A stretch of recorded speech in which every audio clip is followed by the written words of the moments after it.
Captain Jake Morrison stood on the bridge of the Terra Nova and watched the massive space station grow larger on the main screen. Kepler Station was unlike anything humans had ever built. It looked like a giant metal flower with dozens of arms, reaching out in all directions. Each arm glowed with different colored lights, blue, red, green, and colors that had no names in human language. "First time seeing it never gets old," said Commander Lisa Brooks as she joined Jake at the viewing window. She carried a thick folder of papers under her arm. Inside were all the documents they needed for humanity's first meeting with the Galactic Council. Jake nodded, but kept his eyes on the station. After 3 years of faster-than-light travel, humans had finally found other intelligent life. Not just one species, but 17 different alien races all working together in something called the Galactic Council. The message they sent to Earth was simple. Come to Kepler Station for a meeting.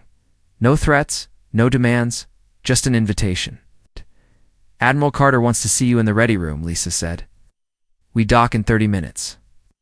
Jake found Admiral Ben Carter, studying a holographic display of the station's layout. The older man looked worried, which was unusual for him. Ben had been through 3 wars and never showed fear about anything. "Problem, sir?" Jake asked. Ben turned off the display. "Maybe our computers can't figure out how this station works. Look at this." He turned the display back on and pointed to different sections. "These parts are filled with water. These parts have no air at all, just gas. This section here is so hot it would melt steel, and this part is colder than space itself. Different aliens need different things to live," Jake said. "Makes sense?" "That's what worries me," Ben replied. "If they need such different environments just to breathe, how are we supposed to have a meeting?" The answer came when they docked. 3 aliens waited for them in the docking bay, but Jake could barely see them through all the equipment they wore. The first alien looked like it was made of living crystal and wore what seemed like a bubble around its head. The second alien was completely covered in a metal suit with tubes running from its back to a large tank. The third alien was just a ball of light floating inside a clear container. "Welcome, humans of Earth," the crystal alien said through a speaker attached to its bubble. "I am Council Speaker Zixt of the Andorian Collective. These are my companions, Vector of the Vorthan Republic and Luminos of the Ethereal Union." Jake stepped forward and removed his helmet. The air in the docking bay felt normal to him. "I'm Captain Jake Morrison. This is Admiral Ben Carter and Commander Lisa Brooks. We're honored to meet you." All 3 aliens moved backward when Jake took off his helmet.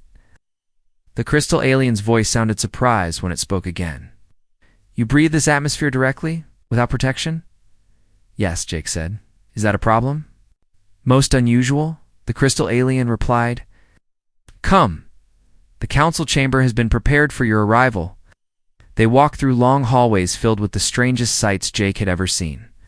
Aliens of all shapes and sizes moved past them, but every single one wore some kind of protective suit or lived inside a container. Some floated in tanks of colored gas. Others moved around in metal suits that looked like small spaceships. A few were just energy patterns that lived inside special boxes. "They all need different things to survive," Lisa whispered to Jake. "Look at all the equipment they need just to walk around." The council chamber was enormous. 17 different sections surrounded a central speaking area, and each section had its own atmosphere and environment. Some were filled with water, some with gas, some glowed with energy, and some were so dark Jake couldn't see what was inside them. "Please, stand in the center," Speaker Zick said. "We'll be safe there.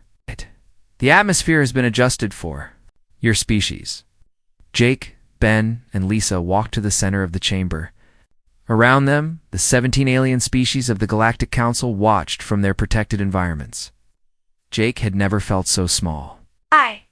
These beings had been traveling between stars for thousands of years, while humans had just learned how to leave their own solar system, humans of Earth. Speaker Zix began. "The Galactic Council welcomes you to the community of intelligent species. We have watched your rapid development with great interest. In only 200 years, you have gone from simple machines to faster-than-light travel. This is most impressive." "Thank you," Jake replied. "We're eager to learn from species with much more experience than us indeed. We have prepared a series of cultural exchanges so that we may better understand each other. Commander Brooks, we understand you study alien life." Lisa stepped forward.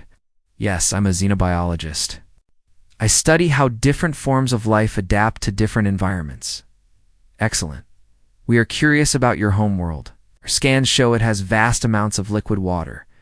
How do your people avoid this dangerous substance? The question caught all three humans off guard. Jake looked at Lisa, who looked just as confused as he felt. Dangerous? Lisa asked. Water isn't dangerous to humans. We need it to live. The chamber fell completely silent. Even the constant humming of the environmental systems seemed to stop. Jake could see alien forms moving in their protected sections, but no one spoke. Finally, Speaker Zixith broke the silence. You said you need water to live? Yes, Lisa replied. Humans are about 60% water. We drink it, we wash in it, we swim in it. Water covers most of our planet's surface. Several aliens in the chamber began making sounds that the translation system couldn't handle. Others appeared to be checking their environmental seals. The ball of light that was luminous flickered rapidly inside its container. This is impossible, Speaker Zixith said, and for the first time, its voice sounded afraid. Water is the universal destroyer. No living thing can survive contact with it. Jake realized they had just learned something very important about the galaxy, and something very special about humanity. He looked at his companions and saw the same understanding in their eyes. I think, Jake said carefully, we need to have a much longer conversation. Dr. Ryan Clark walked into the science division of Kepler Station carrying a small briefcase. Inside were samples of Earth's most common substances, soil, air, and water. He had no idea that one of these samples would change everything in the galaxy. Thought it knew about life itself. The science division looked different from the council chamber. Here alien scientists worked behind thick walls of different materials. Some worked in rooms filled with acid that would dissolve human bones in seconds. Others floated in chambers of pure energy. The most strange sight was a group of rock-like aliens who worked in the vacuum of space itself with no protection at all. Dr. Clark, a mechanical voice said through the speaker system. I am Chief Scientist Calder of the Nexus Collective. We are most eager to learn about your homeworld. Ryan looked around but couldn't see who was speaking.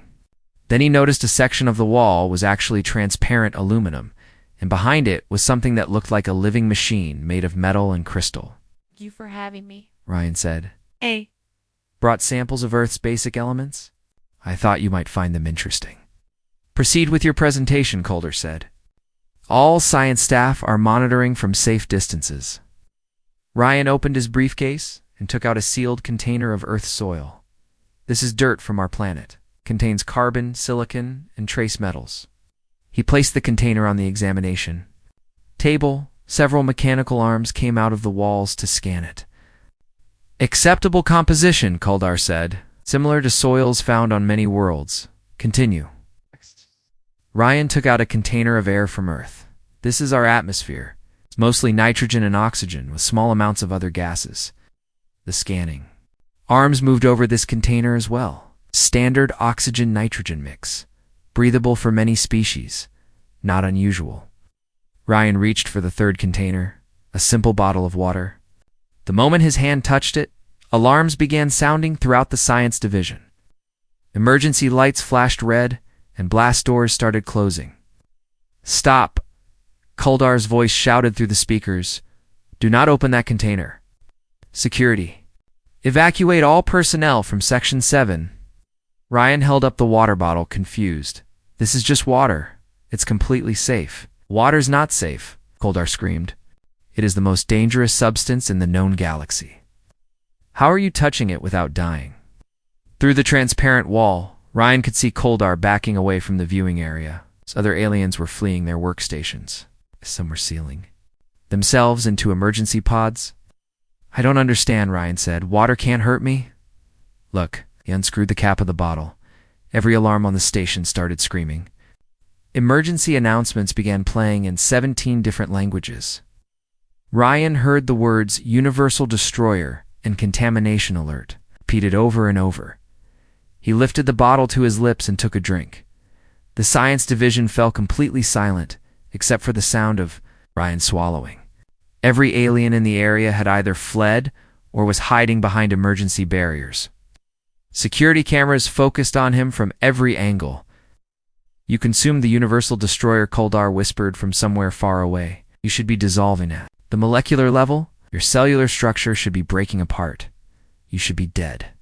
Ryan looked at the water bottle in his hand, then at all the cameras watching him. "This is just water. Humans drink about 8 glasses of this every day. Our bodies are mostly made of it." "Impossible," came another voice.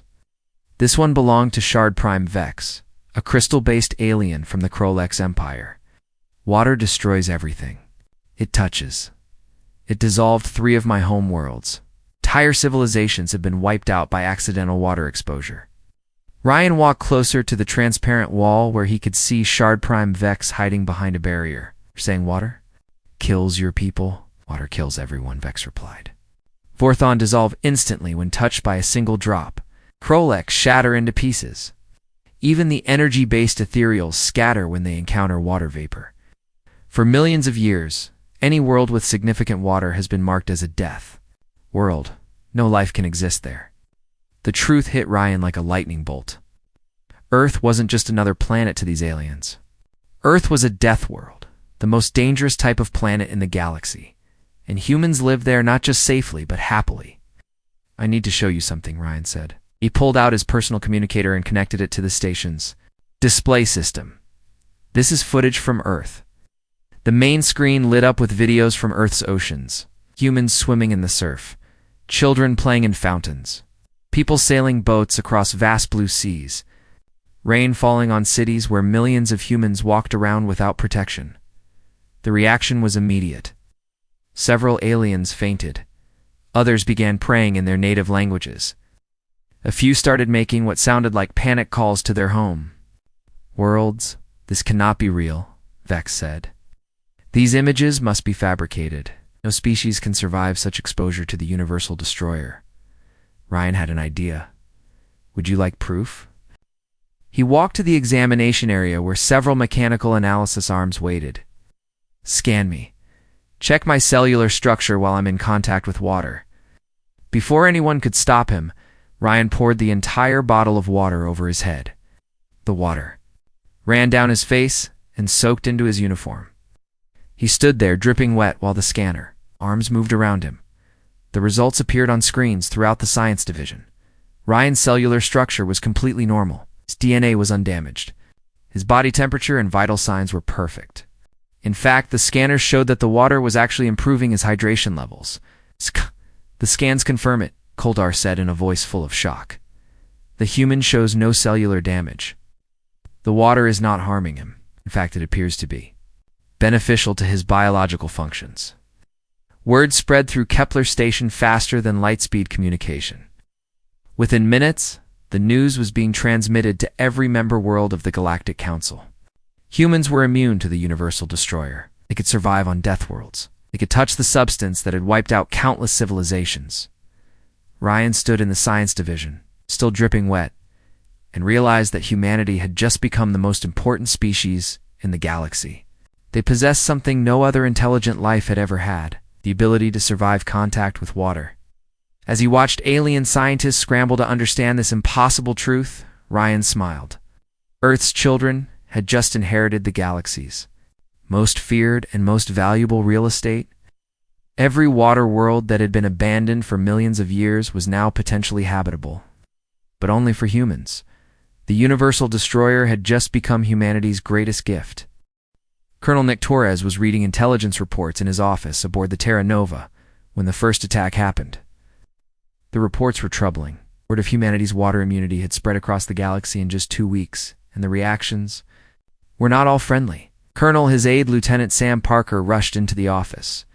"We're getting an emergency signal from Captain Kate Morgan. The Liberty is under attack near the Centauri trade routes." Nick grabbed his communicator. "Kate, what's your situation?" "Captain Kate." Morgan's voice crackled through the speaker. Shh. Sounded calm, but Nick could hear weapons fire in the background. "We've got 6 pirate ships from the Nexus Syndicate, launching crystal torpedoes at us." Nick frowned. "Crystal torpedoes? What do they do?" "Not sure yet. The first one just hit our hull. It broke open like an egg and ... Wait. There was a long pause. Nick, you're not going to believe this. The torpedo was filled with water. Nick felt his blood run cold. The pirates had turned humanity's greatest advantage into a weapon against them, or at least they thought they had. Any damage to the ship? Nick asked. Kate's voice suddenly sounded amused. Our hull is wet. Really wet. The pirates seem to think we should be dissolving or something. They're just floating out there waiting for us to die. Nick couldn't help but smile. Your orders, Captain? I'm going to hose down the hull and continue with our patrol. Maybe take a few of these pirates into custody for questioning.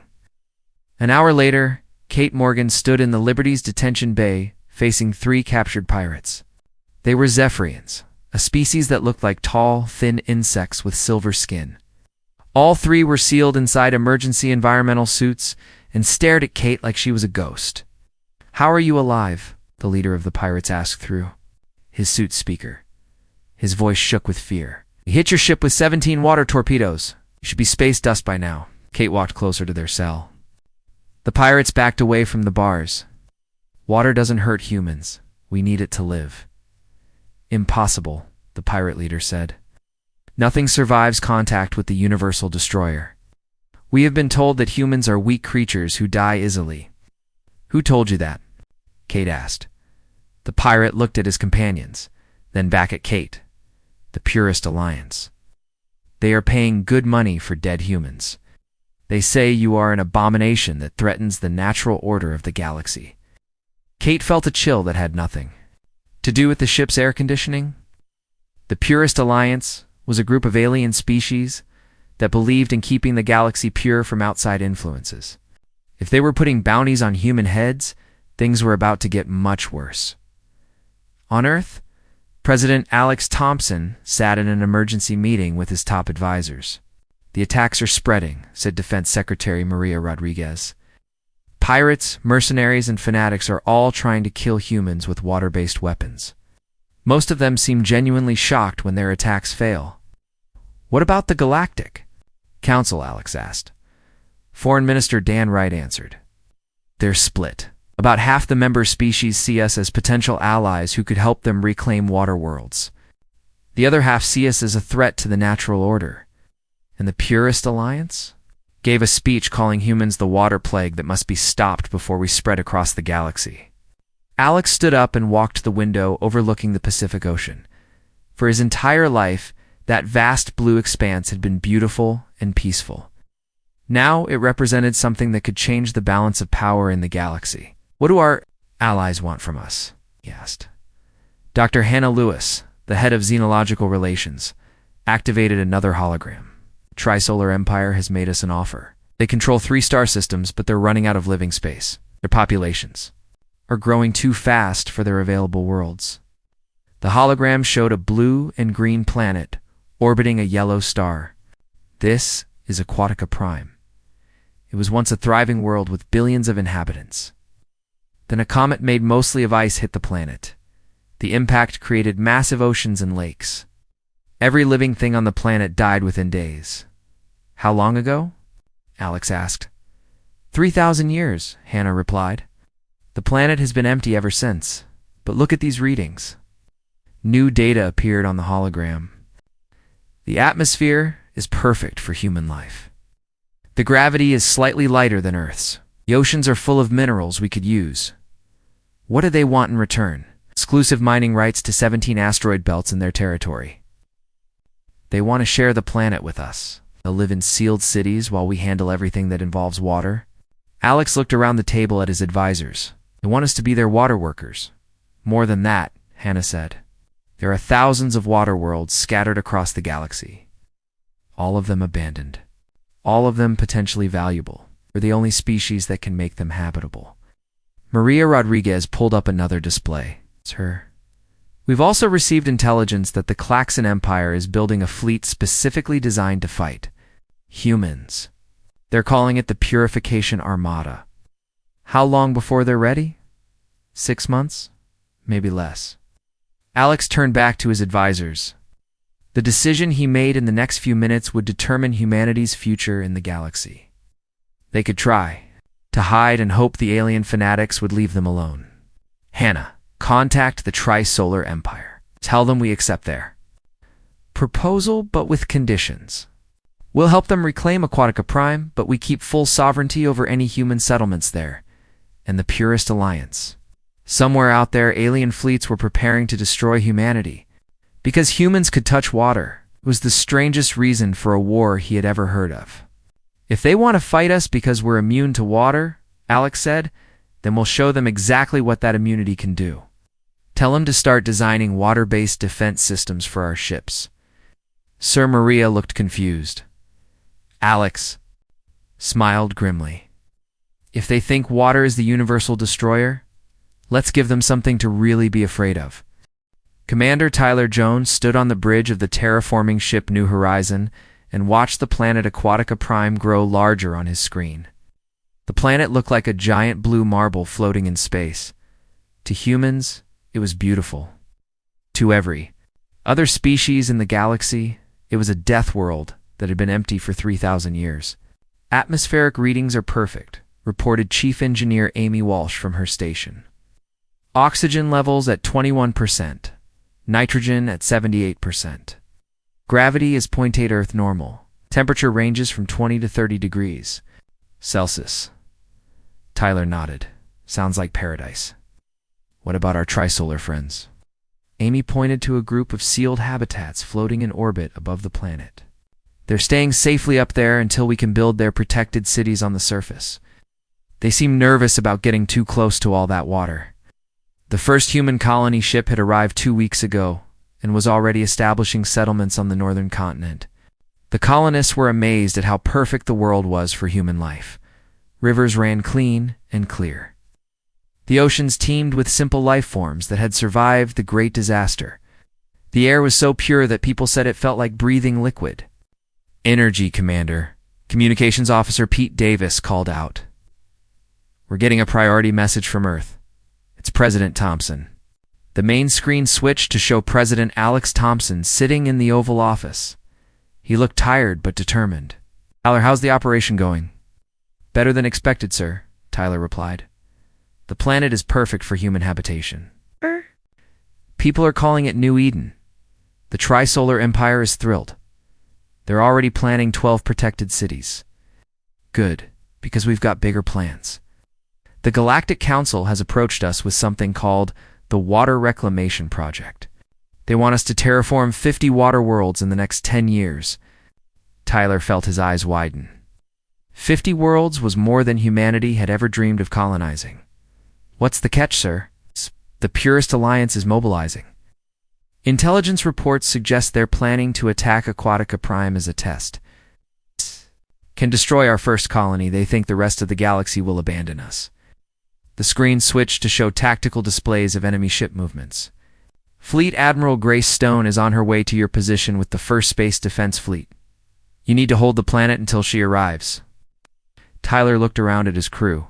They were terraformers, not soldiers. Their ship was designed to move dirt and water, not fight wars. Sir, we're not equipped for battle? President Thompson smiled grimly. Tyler, you're sitting on the most powerful weapon in the galaxy. A planet covered in the Universal Destroyer. Use it. 3 days later, the Klaxon Empire's Purification Fleet arrived at Aquatica Prime. Supreme Purifier Krazd H stood on the bridge of his flagship, eternal purity, and stared at the blue world below. To his alien eyes, the planet looked like a sphere of pure death. Begin the cleansing, he ordered his weapons officer. Fire plasma torpedoes at all human settlements. Burn away the contamination. The Klaxon fleet consisted of 30 warships, each one designed specifically to fight humans. They carried no water-based weapons, having learned from the pirates' failures. Instead, they relied on energy beams and explosive missiles that would vaporize human settlements from orbit. Sir, his sensor officer reported the humans have only 3 ships in orbit, 2 colony vessels, and 1 terraforming ship. They appear to be retreating. Krazoth watched the human ships move away from the planet. Cowards. They abandoned their precious water world at the first sign of real opposition. Begin bombardment. The first wave of plasma torpedoes streaked toward the planet's surface. But as they entered the atmosphere, something unexpected happened. Missiles began to malfunction. Their guidance systems failed. Their plasma charges fizzled out. "What is happening?" Krast demanded. His science officer checked his instruments frantically. "Sir, the planet's atmosphere has been modified. It contains massive amounts of water vapor.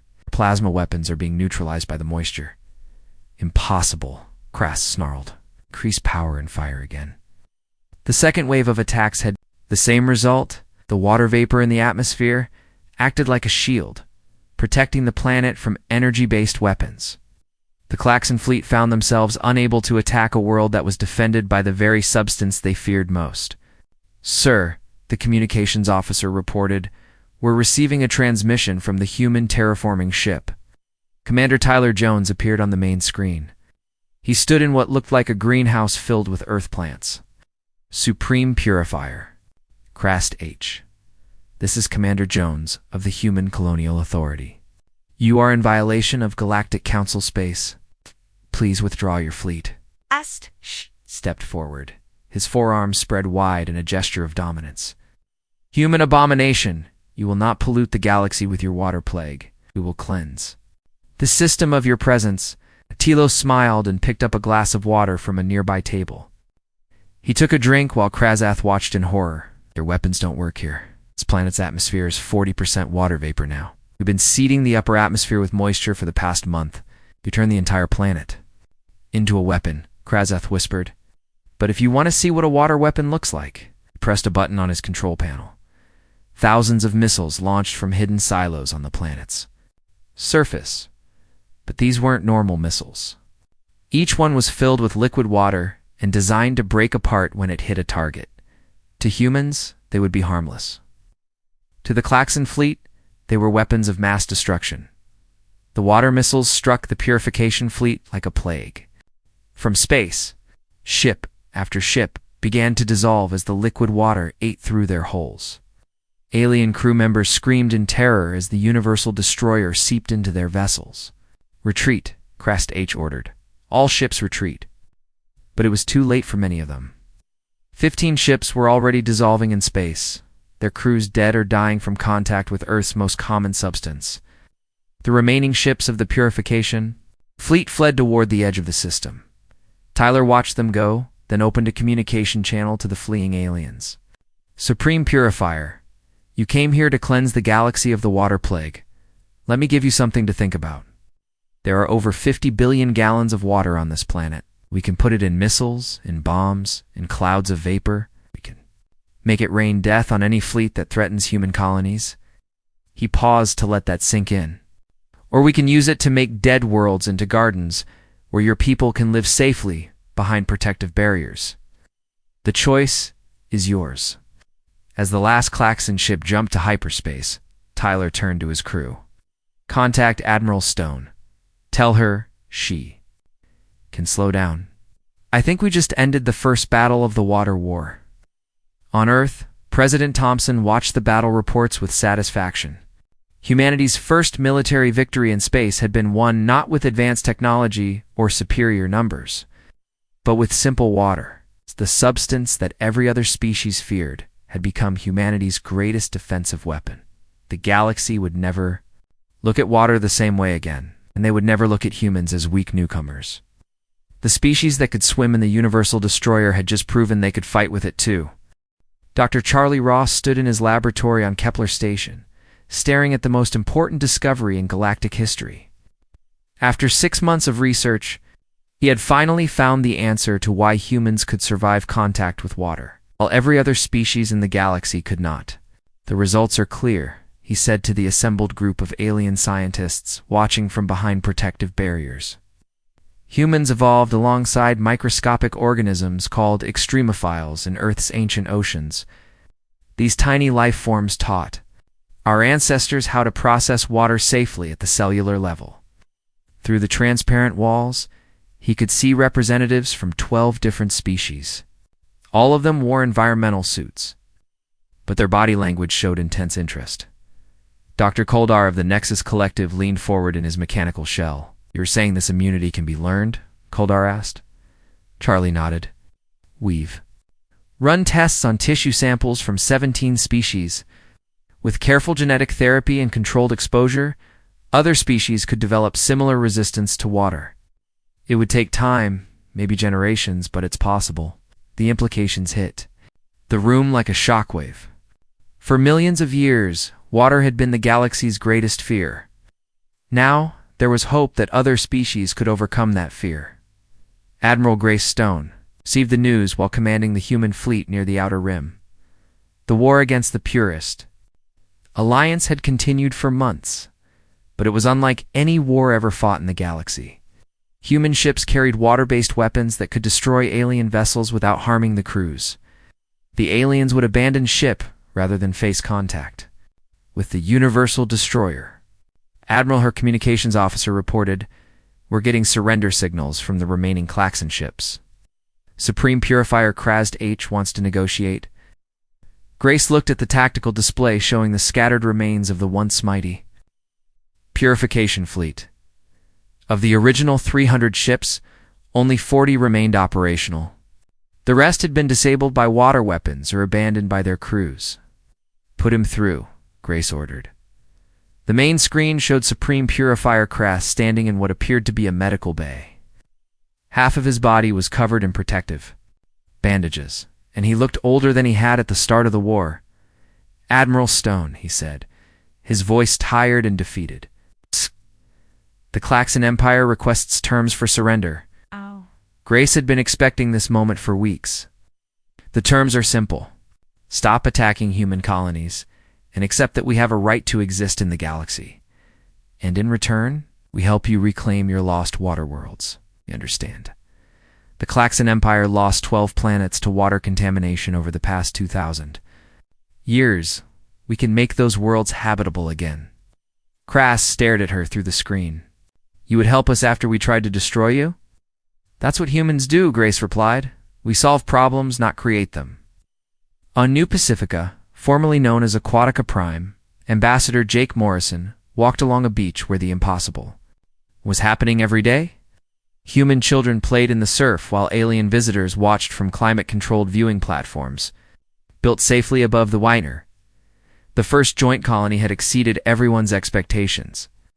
50,000 humans now lived on the planet's surface, while 20,000 trisolar citizens lived in sealed cities connected by covered walkways. The two species worked together on projects that had seemed impossible just a year ago. "Ambassador," Morrison called Dr. Lisa Brooks as she approached along the beach. She wore a simple swimming suit and carried a report pad sealed in waterproof plastic. "The latest crop reports are in. The underwater farms are producing 3 times more food than we projected." Jake took the report and scanned the numbers. Humans had discovered that they could grow food underwater in ways that alien agriculture had never imagined. The underwater farms not only fed the human population, but also produced special nutrients that the trisolar citizens needed for their sealed environments. "What about the other colonies?" Jake asked. 17 new water worlds have been successfully terraformed," Lisa replied. "Each one is a joint project between humans and at least one alien species. The waiting list now includes 43 different civilizations."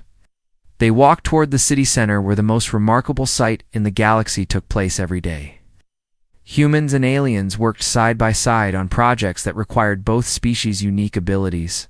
Aliens handled dangerous radiation and extreme temperatures, while humans managed anything involving water. Jake, Lisa said quietly, "Sometimes I still can't believe this is real. 6 months ago, the galaxy was terrified of us. Now they're offering us entire star systems to develop." Jake looked out at the ocean where human children were teaching young trisolar aliens how to use underwater viewing equipment. The alien children couldn't touch the water, but they could explore the underwater world through specially designed suits. "Dr. Ross's breakthrough changed everything," Jake said. "When other species learned they could potentially develop water immunity, we stopped being freaks and started being teachers." Above them, the first mixed-species space station was under construction. Human engineers worked in the water-cooled sections while aliens built the rest. It would be the first space station in galactic history designed from the beginning for multiple species to work together safely. That evening, Jake stood in his office reviewing reports from across human space. The news was good from every front. The Purist Alliance had disbanded after Supreme Purifier Kraseth's surrender. The Galactic Council had officially recognized humanity as the galaxy's aquatic development authority. Most importantly, 12 species had volunteered for Dr. Ross's experimental genetic therapy to develop water resistance. His communicator chimed with an incoming message from Earth. President Thompson appeared on the screen, smiling broadly. Jake, I'm looking at a map of the galaxy with over 300 water worlds marked for terraforming.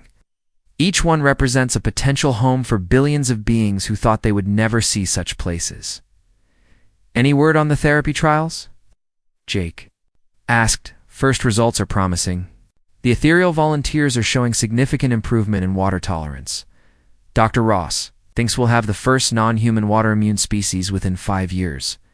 Jake walked to his window overlooking the harbor where human and alien ships worked together to explore the ocean depths. The Universal Destroyer had become the universal creator, bringing species together instead of driving them apart. Mr. President, Jake said, I think we're witnessing the beginning of a new age. For the first time in galactic history, the thing that divided us is bringing us together. As night fell over New Pacifica, the lights of both human and alien cities reflected off the peaceful waters. Children of 2 different species had spent the day learning about each other's worlds. Tomorrow, it would continue building a future that neither species could have imagined alone. The galaxy had learned that water was not something to fear, but something to respect and understand. Humanity had learned that their greatest gift was not their immunity to water, but their ability to share that gift with others.